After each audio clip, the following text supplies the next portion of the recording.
Hello everyone and welcome back to Destiny. Sadly, the Crimson Days event is over. We'll have to wait until next year to play it again, which should totally be okay because now we have the return of the faction rally. So hopefully this will keep us busy this week as we anticipate the big February 27th update that is going to be bringing a lot of improvements to the game.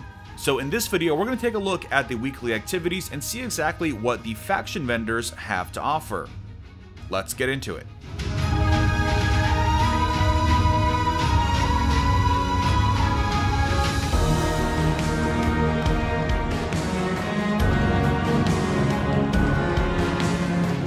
Alright, to kick things off, we have access to our usual sources of powerful gear. We also have the flashpoint on Mercury this week, but of course the big event is the faction rally.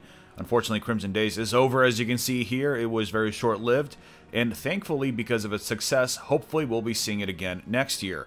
Moving on to what's going on this week, we of course have the return of the faction rally. No huge improvements here in the base structure of the rally, but we do have a bunch of new weapons, so we can make our way over to Iraq Jalal to kick things off. And while we're going there, I did want to remind you that we have another big update coming on Tuesday that is going to be introducing a lot of really neat features, including a lot of improvements to PvE. The big improvement there is going to be the complete rework of how the Nightfall works, including Nightfall scoring, score tracking, and customizable modifiers. So next week should be definitely very interesting. But anyways, moving on to Iraq Jalal's stock, we have the Hollow Earth available. If you missed it last faction, you can earn it from those engrams. But if we want to take a look at the actual weapon that is available for the winners this time around, we have the Eternal Slumber, the Pulse Rifle, and this is a brand new Pulse Rifle for Season 2. It's got some decent perks, and it's got under pressure, improved stability and accuracy as the magazine gets lower. Again, the weapon rebalancing for Pulse Rifles isn't going to happen for another month, but you're still definitely going to want to hold on to this in case these weapons get better.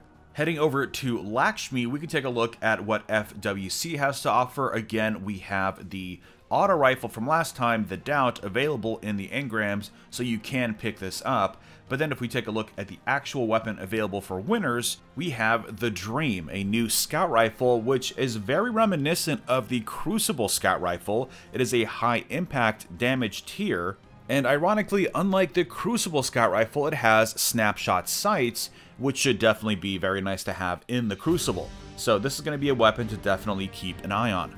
Moving over to New Monarchy, we can take a look at the weapon from last time that is now available in engrams. That was the Liquidator 4.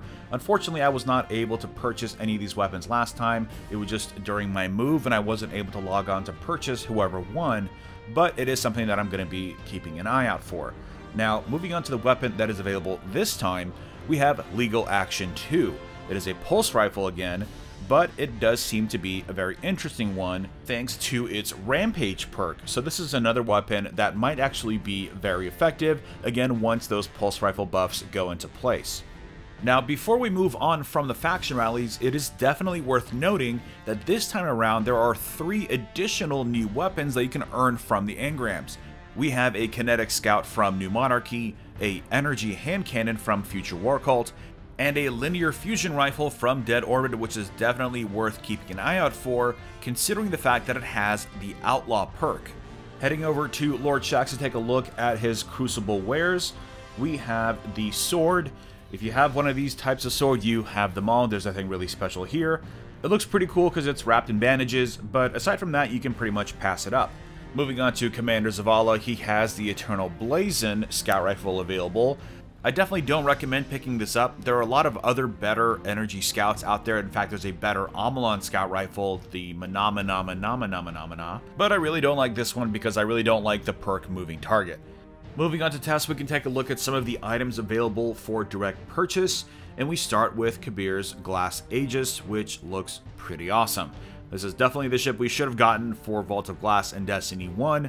But I suppose it's nice to have it now. Moving on, we have the Season 1 skins for the Rat King and the Mighty Multi-Tool, definitely worth picking up.